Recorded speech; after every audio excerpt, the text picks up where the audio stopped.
Kematian Brigadir Esko meninggalkan luka mendalam, terutama bagi dua putri kecilnya.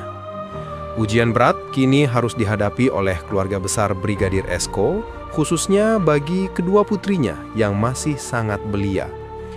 Kuasa hukum keluarga lalu Amton Haryawan menyampaikan bahwa kedua putri almarhum saat ini sudah mendapatkan pendampingan psikologis. Namun, itu tidak sepenuhnya menghilangkan rasa duka dan kebingungan mereka. Putri sulung Brigadir Esko yang masih berusia 7 tahun hampir setiap hari menanyakan keberadaan ayahnya. Bahkan, terkadang ia melontarkan kalimat yang membuat kakek dan neneknya terkejut dan sedih. "Kalau begitu, saya ikut mati saja seperti bapak." Itulah salah satu kalimat yang pernah ia ucapkan. Sebuah ungkapan polos dari seorang anak yang tak mengerti mengapa ayahnya harus pergi secepat ini. Brigadir Esko meninggalkan dua putri, yang pertama berusia 7 tahun dan yang kedua berusia 4 tahun. Mereka kini harus hidup tanpa sosok ayah dan tanpa ibu mereka, Bribtu Rizka Sintiani, yang kini sudah ditetapkan sebagai tersangka. Untuk mengurangi trauma yang dialami, pihak keluarga berencana memindahkan sekolah putri sulung almarhum ke kampung halaman sang ayah di Desa Bonjeruk, Kabupaten Lombok Tengah. Tak hanya fokus pada pendampingan anak-anak, pihak keluarga juga berjuang agar kasus ini menemui titik terang. Lalu Amton Haryawan dalam waktu dekat akan melayangkan surat kepada Kompolnas untuk meminta gelar perkara khusus. Keluarga yakin pelaku pembunuhan Brigadir Esko lebih dari satu orang. Mereka berharap kasus ini bisa dibuka secara transparan dan semua pelaku bisa segera ditetapkan sebagai tersangka.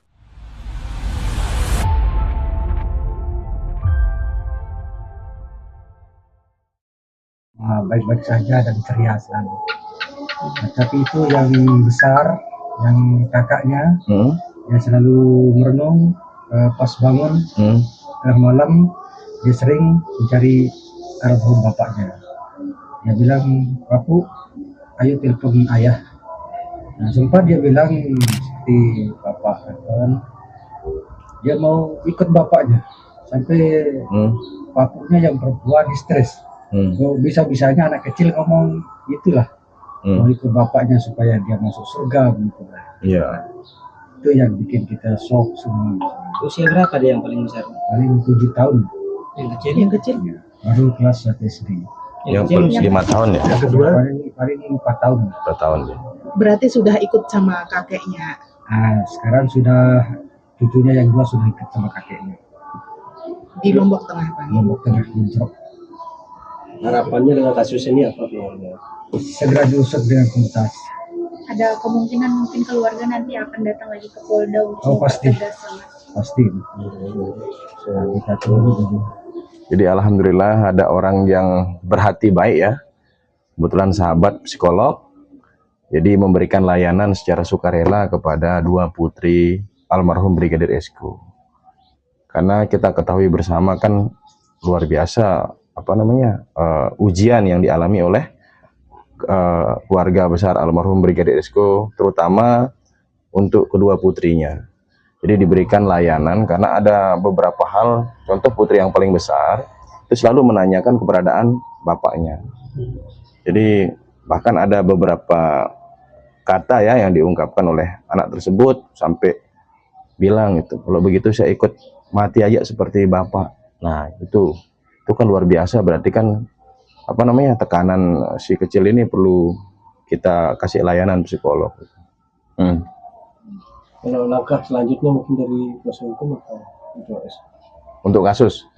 Kalau untuk kasus dalam waktu dekat kami akan meminta kepada Kompolnas, bersurat kepada Kompolnas untuk dilakukan gelar perkara khusus seperti kemarin kita sudah berdiskusi dengan Kompolnas untuk gelar perkara khusus agar kasus terbuka dan segera ditetapkan tersangka-tersangka lainnya.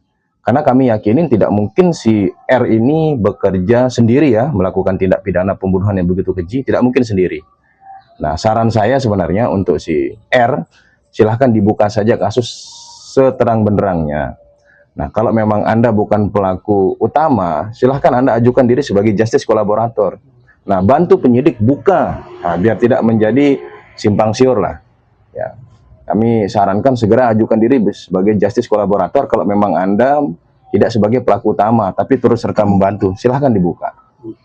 Bang, itu ada pasal yang tidak sesuai dengan apa namanya? Oh betul. Yang ditetapkan oleh penyidik. Iya. Seperti apa? Jadi kemarin saat penyidikan ada 2 pasal ya yang saya lihat di penyidik Polres Lombok Barat menetapkan penyidikan, menaikkan kasus penyidikan dengan pasal 340 dengan pasal 351 ayat 3. Akan tetapi setelah penetapan tersangka ada beberapa pasal yang dirubah. 340-nya kami sepakat itu berencana. Yang kedua ada PKDRT pasal 44 ayat 3 dan ada pasal 338. Nah, kami kepingin dijuntukan juga sebenarnya pasal 354 atau turut sertanya. Karena kami meyakini orang-orang yang ada di kejahatan pembunuhan Brigadir Esko ini bukan hanya tunggal. Lebih dari 1, bahkan kami yakin itu 3 sampai 5 orang kami yakini. Nah, tidak mungkin tenaga seorang wanita mampu mengeksekusi begitu keji gitu kan, seorang diri, kami yakini tidak mungkin sendiri. Kalau masih menggunakan pasal itu ada kemungkinan dia. Makanya nanti digelar perkara khusus, kami bersama keluarga minta untuk ikut digelar perkara khusus bersama Kompolnas. Kami minta dimasukkan pasal turut serta aja orang-orang yang membantu, dan kami ingin diterapkan pasal menghilangkan alat bukti, turut serta membantu, obstruction of justice lah. Nah, orang-orang yang turut serta ini. Termasuk dengan tersangka R ini, harusnya dia dihukum. Kalau tersangka R ini, kami yakini ya, dia mengetahui. Nah, kami yakini juga dia terlibat. Kami yakini itu. Akan tetapi kami tidak yakini dia sendiri. Nah, kami yakini banyak orang yang terlibat di kasus pembunuhan Brigadir Esko ini. Motifnya sampai ini baru? Gimana? Sampai fakta baru terkait motif sudah ada ketemu? Oh, belum. Nanti mungkin penyidik yang akan bongkar motif-motifnya.